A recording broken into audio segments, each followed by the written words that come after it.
No, ko se sestavine utekočinimo, jih odstranimo iz posode iz lonca.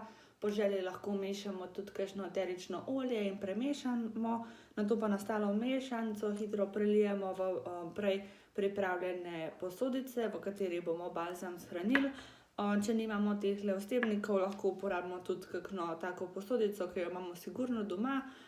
Balzam pustimo, da se shladi in strdi približno 20 do 30 minut. Ga postavimo na suho in hladno mesto, kjer je čez nekaj časa primeren za samo uporabo.